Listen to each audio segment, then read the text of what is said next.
Paskutinis Luizianos vidurinės mokyklos absolvento Camerono Robinsono akimirkos užfiksuotas vaizdo įraše, kuriame yra matoma, kaip 18-metis plaukė tamsiuose Bahamų vandenyse.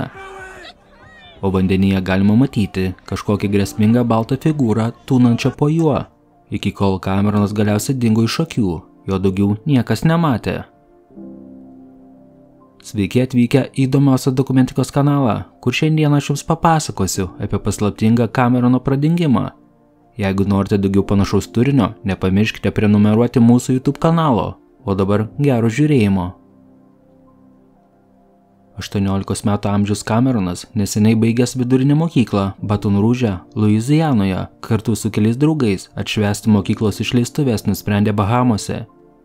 Jiems ten jau būnant kelias dienas, jie nusprendė apsilankyti piratų saulėlydžio ekskursijos laive, pavadinimu Juodabaržio kerštas. Buvo vartojama nemažai alkoholio. Jie palydėjo saulę, laive buvo be galo smagi atmosfera, grojo garsi muzika. Laivui jau beplaukiant į uostą buvo apie 11 valanda. Cameronas juokavo su draugais, kas daugiau išgeras. Ir tai besilinksminant jam buvo mestas iššūkis. Jisai turėjo šokti į vandenį. Bet jam esant pakankamai apsvaigusiu, jis net nepagalvojo apie galimas to pasekmes. Ir nieko nelaukęs, nusirengė viršutinius drabužius, priėjo prie laivo krašto.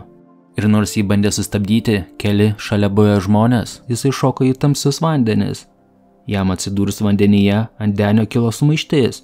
Vieni jį palaikė ir drąsino, o kiti stebėtojai buvo pakraupę. Kažkas buvo pastebėta vandenyje šalia Camerono. Jam šaukė žmonės, kad jis įplauktų prie plūduro, kurį kažkas įmetė į vandenį. Tačiau dėl kažkokios priežasties, gal jis kažką pamatė ar pajautė, jis nuplaukė į priešingą pusę nuo plūduro į tamsius Bahamų vandenis. Tada Cameronas dingo iš akių ir daugiau jo niekas nematė. Laivas toje vietoje išbuvo apie 2 valandas ir tik tada buvo iškviesta gelbėtojų komanda, kuri intensyviai ieškojo Camerono netgi 2 paras, apžiūrėdama 300 kvadratinių mylių plotą. Pasibaigus paieškoms, Bahamų gelbėtojų tarnyba paskelbė, kad surasti Camerono vilties jau nebėra. Šie vandenys knibždėti ant knibždariklių. Vandenys, į kurio šoko Cameronas, buvo be galo pavojingi ir buvimo šiuose vandenyse be gelbėjimo liemenės ir dar apsvaigusių labai sumažino išgyvenimo tikimybę. Pasibaigus jo paieškai į Bahamus atvyko jo šeima, kad pamėgintų atsekti paskutinės Camerono akimirkas. Tėvai buvo nugabenami į tas vietas, kurio buvo ieškoma, bet neradę bent menkiausios užuominos, jie nusprendė grįžti.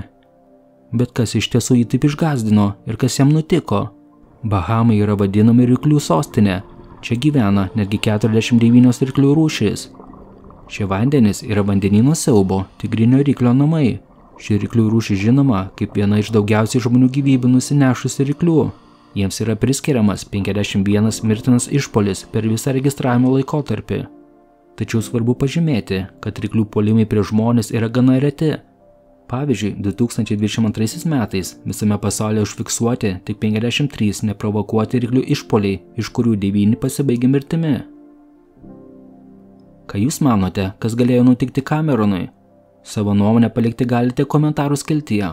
O dabar ačiū, kad žiūrėjote ir iki susitikimo kitame įdomiausios dokumentikos video.